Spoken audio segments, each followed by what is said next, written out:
official server update. Hey guys, what's up? Today's video is all about the latest patch that just dropped on the official server. We're diving into the biggest changes, which heroes got buffed or nerfed, and how it's going to affect the meta. First up is the adjustment on Dyrroth. His defense reduction on his second skill is lowered. From removing 75% of the enemy's defense, it's now down to 60%. To balance, they had to increase his passive heal. This is the heal you get after 2 basic attacks. And there was also an additional 20% attack scaling on his passive damage. Based on the developers, this move was to make him more of a fighter rather than an assassin, so better sustained but less burst damage for the Prince of the Abyss.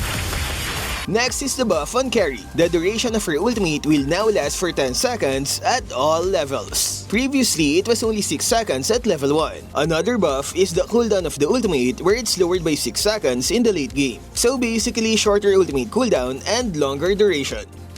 Next is Lunox and her light ultimate. You can now use Retribution while under this state.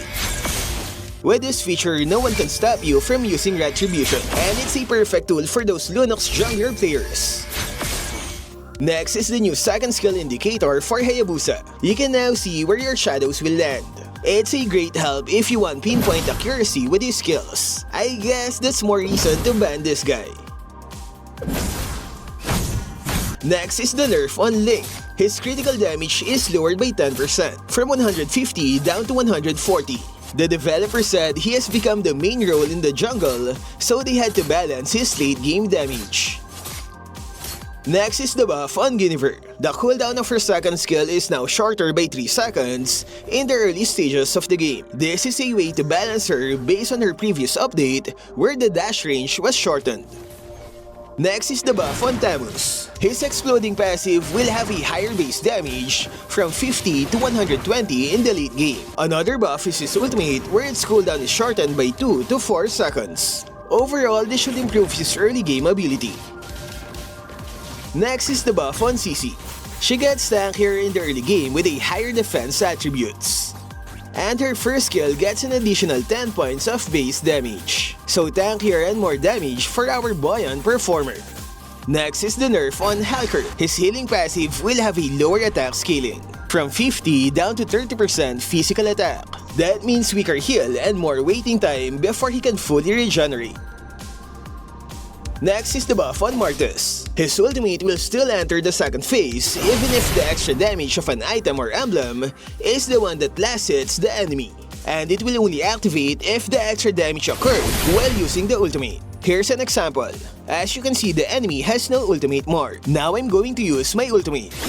The enemy was killed by the damage of Sky Piercer, but the ultimate still entered the second phase. It's as if the ultimate was the one that killed the enemy. This means you can now combine his ultimate with Sky Piercer and still get that second phase. Next is Baxia and Winter Crown. You can now use the freeze effect while using his first skill. Previously, this feature was disabled. You can also stun enemies just like this. Next is the buff on Masha. The developer said she's too weak in the early game while overly strong in the late game. To balance, they will adjust the strength of her skills. Skill will have shorter cooldown and higher HP base damage. Meanwhile, the attack scaling will be cut in half to weaken her late game damage.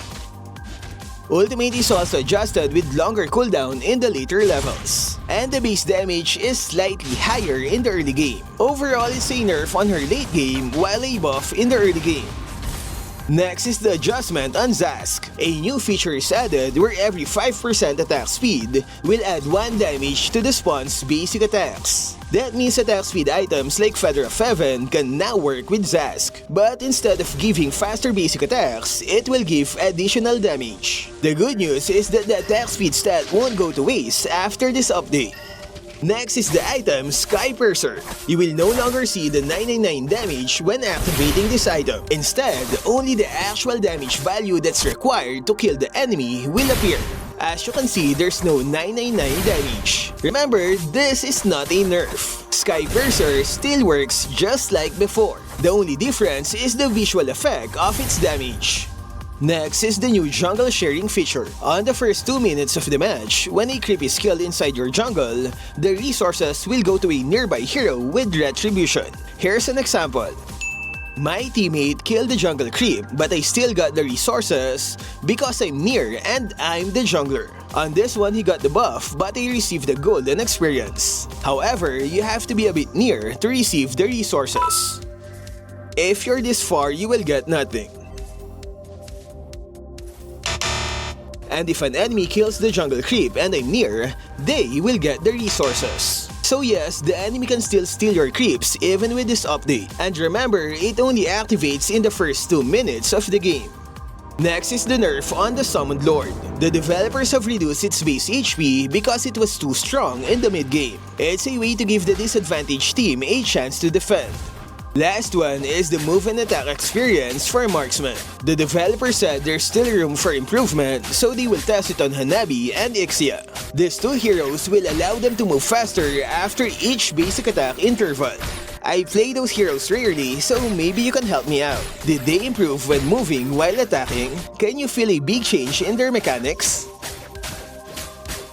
And that's it for this official server update. So which heroes are worth testing in this patch? My bets are on Lunox jungler, Thamuz, and Cici. But how about you? Share it in the comment section. That's all for this video. Stay safe and thank you for watching.